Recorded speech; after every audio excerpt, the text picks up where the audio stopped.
Hi, friends. I'm hoping that today's message will be the beginning of a weekly message that I'll be sending to the community. And I'm hoping that the ease with which we can just open up a video camera and say hello to one another, which the last 2 years have certainly brought home, will be the ease with which I'm able to communicate with those of you who are part of this community in some way. And aren't necessarily in the weekly rotation, people I see daily at the Hasidic Masters or at the Minyan or Friday night and Shabbat morning, but those, of course, you as well. But I'm hoping that the entire community might be accessible in this way. So, as all of you, I know, I have been holding this week with all the different feelings. I think the primary feeling this week has been one of absolute horror at what's been going on in the Ukraine, and a sense of dread, a sense of paralysis and desire to help. And I know that so many of you have already stepped up in ways to help the Ukrainians, and in both intention and with prayer, and also in other ways. And I also know that notwithstanding those ways of helping, we're looking on and wondering, how this will end, and hoping that it will end soon. And so our prayer just to begin today is, of course, for those who are caught in that horrible crisis, that horrible atrocity, really, that's taking place in Ukraine.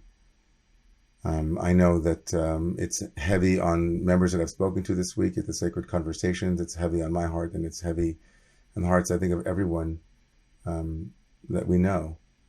And of course, we're balancing that with this new month of Adar, which took place the last 2 days. This Adar Bet, the second Adar, the second month of Adar, which this year, as a leap year, happens, and the upcoming Purim festival, which marks 2 years since the beginning of the pandemic, and the mask mandate being lifted, and there's a certain elation, a certain excitement, a certain freedom that we're holding, and with trepidation, and I think tenuously, but also a ray of hope, and a ray of watching my children go to school without the masks, and the excitement in their little bodies, and their little in their hearts.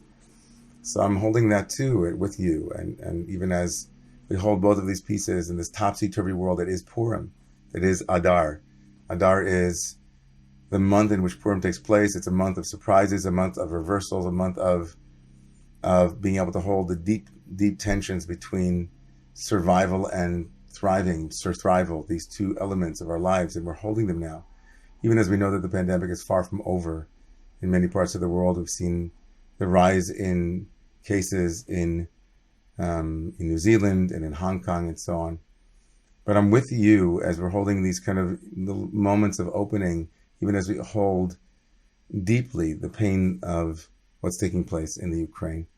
My family sent, or I think it was a colleague who sent along a video that we're going to be putting here in the newsletter of a rabbi from Uman, from the town where Rav Nachman of Breslov is buried. The great grandson of the Baal Shem Tov, the founder of the Hasidic movement, is buried in Uman, and it's a place with about 600 or so Jews. And I don't know if people saw this article, but they had to, he was watching over, the rabbi was watching over an orphanage, and they were preparing for the worst. And over the course of a day, they fled Uman, these orphans, together with the rabbi, and he posted them saying the Kiddush, the Shabbat Kiddush that they said last Friday night in a gas station as a caravan of cars were navigating the mines that were being laid by the Ukrainians in order to stop the Russians' advance and the Russians bombing.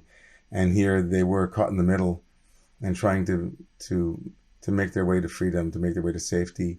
And they stopped to say Kiddush. That was maybe the most emotional Kiddush that I've ever witnessed. And it's with that in mind that I'm inviting people to this Shabbat as the Refugee Shabbat, a national Shabbat to remember the refugees, started by Hayes, and something that we've been doing for a number of years. And many of you might also remember that this was a Shabbat, of course, when years ago it was the Shabbat of the refugee, was the Shabbat before the Tree of Life shooting. And there's something about we Jews and our willingness to open our doors, our willingness to remember the refugees and remember the stranger, especially on a Shabbat like this, where close to 1 million refugees have now been exiled from their home, and they're on the run, and they're so vulnerable and exposed. And so this prayer that we'll say tonight before the Kiddush, where we say that we're going to lift up this cup, remembering our ancestors' exodus from Egypt, Zecher L'Yetziat Mitzrayim, recalling that ancient journey from slavery to freedom.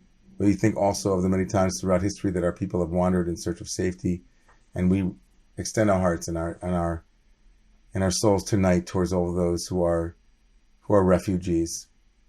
So I send you this message on the Shabbat of remembering the refugee, on the Shabbat of the end of the book of Exodus, of Pekudei, where we'll talk tonight about the tabernacle and what of its purposes was to bring God's abode into the world. And I bless all of you that this be a Shabbat of peace, a Shabbat of remembrance, a Shabbat of connection, a Shabbat of healing and in the world. Shabbat Shalom to all of you.